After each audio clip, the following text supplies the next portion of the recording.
हमने lecture number 6 का part number 3 start करने जा रहे हैं। पार्ट 2 में हमने यूनियन ऑफ 2 सेट्स पढ़ा था। अब हम यूनियन ऑफ 3 सेट्स पढ़ेंगे। Consider set A, set B and set सी।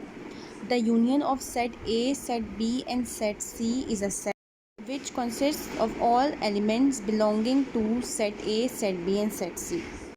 इसका मतलब क्या है? ऐसा सेट जिसमें सेट ए के भी एलिमेंट्स आ रहे हों, सेट बी के भी एलिमेंट्स आ रहे हों, सेट सी के भी एलिमेंट्स आ रहे हों, तीनों सेट्स के एलिमेंट्स को कंबाइन करके लिखेंगे तो वो यूनियन ऑफ 3 सेट्स कहलाएगा। 2 सेट्स के एलिमेंट को कंबाइन करके लिखेंगे तो वो यूनियन ऑफ 2 सेट्स कहलाएगा। इस तरह से अगर हम 3 सेट्स के एलिमेंट्स को हम कंबाइन करके लिखेंगे, हम ऐसा सेट बनाएंगे जिसमें तीनों सेट्स के एलिमेंट मौजूद हों, ए बी एंड सी, वो हमारे पास क्या कहलाएगा? Union of 3 sets. अब हम अपने क्वेश्चन नंबर ए का पार्ट 6 सॉल्व करेंगे। हमें गिवन है if A is equals to curly bracket में 1 2 3, B is equals to empty bracket, B का ब्रैकेट खाली है तो हम इसे एम्प्टी ब्रैकेट पढ़ेंगे, and C is equals to bracket में 2 और 3 फाइंड। अब हमें यहाँ पे ब्रैकेट में गिवन है ए यूनियन बी और ब्रैकेट के बाहर गिवन है यूनियन सी, मतलब हमें 3 सेट का यूनियन फाइंड करना है। उसके बाद एंड एक और अलग से पार्ट भी गिवन है ए यूनियन और ब्रैकेट में बी यूनियन सी। हमें इस क्वेश्चन में 2 पार्ट सॉल्व करने हैं। पहले ए यूनियन बी और बाहर यूनियन सी ये फाइंड करेंगे, उसके बाद ए यूनियन और ब्रैकेट में बी यूनियन सी फिर ये फाइंड करेंगे। सबसे पहले हम पार्ट नंबर 1 सॉल्व कर लेते हैं। यहाँ पे हमारे पास सोल्यूशन है A union B union C, question mark डालेंगे। सबसे पहले हम वो फाइंड करेंगे जो ब्रैकेट में क्लोज है। ब्रैकेट में हमारे पास क्या क्लोज है? A union B. तो सबसे पहले हम ए यूनियन बी फाइंड करेंगे। हम लिखेंगे A union B is equals to, हम ए का ब्रैकेट लिखेंगे। ए का ब्रैकेट हमें ऊपर क्या गिवन है? 1 2 3, हमने 1 2 3 लिखा। यूनियन का सिंबल यूज़ करके बी का ब्रैकेट लिखेंगे। बी का ब्रैकेट ऊपर क्या गिवन है? एम्प्टी गिवन है तो हम उसे एम्प्टी ही लिख देंगे, खाली है तो खाली लिख देंगे। उसके हमें मालूम है हम ए यूनियन बी कैसे फाइंड करते हैं, दोनों सेट के एलिमेंट को कंबाइन करके लिख देते हैं। ए के सेट में 1 2 3 है, बी का सेट एम्प्टी है, जब कुछ नहीं गिवन तो उसे हम एम्प्टी सेट पढ़ेंगे। तो ए यूनियन बी का आंसर क्या हो जाएगा? Only 1 2 and 3।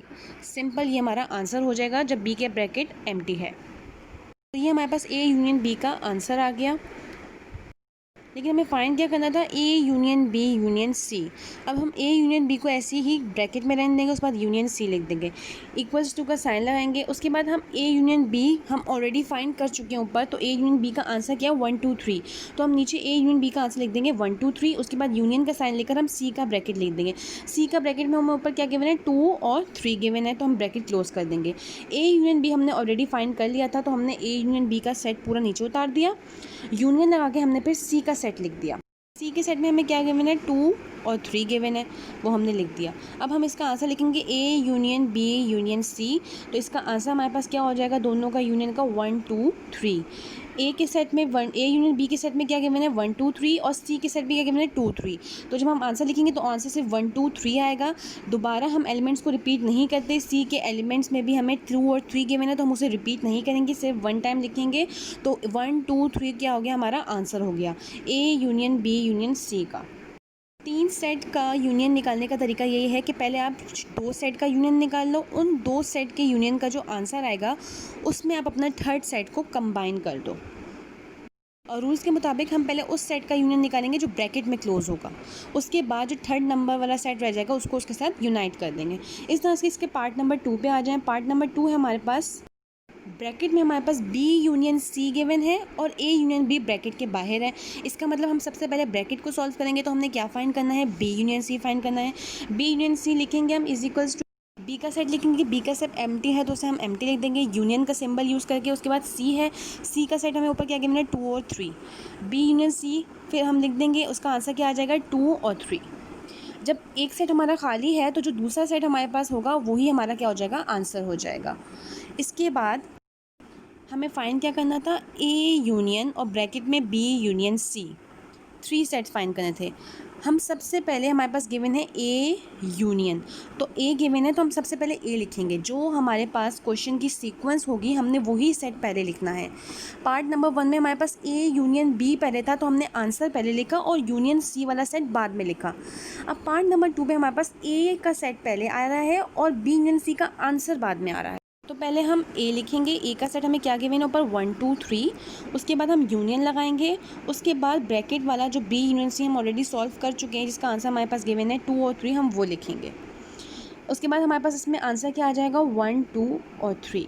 वही सेम सिचुएशन है, हमारे पास ए के सेट में 1 2 3 और बी यूनियन सी का आंसर आया था 2 और 3।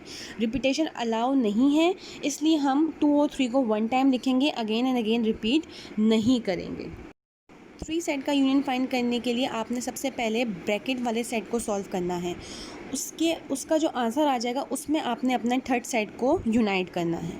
जो ब्रैकेट में सेट गिवन होगा पहले उसका यूनियन फाइंड करेंगे, उसका जो आंसर आ जाएगा उसके आंसर में हमने फिर अपने थर्ड वाले सेट को यूनाइट कर देना है। लेकिन सबसे पहले हम उस सेट का यूनियन फाइंड करेंगे जो हमारे पास ब्रैकेट में गिवन होगा। ये आप लोगों का होमवर्क है, question A two all parts in the register. जो पार्ट्स आपको लेक्चर में करवाए हैं मैंने, वो भी आप लोगों ने अपने मैथ्स के रजिस्टर में करने हैं। इसके बाद रिमेनिंग पार्ट भी आप लोगों ने एज अ होमवर्क अपने मैथ्स के रजिस्टर पे ही करना है। Hope you understand the lecture. Thank you. अल्लाह हाफ़िज़।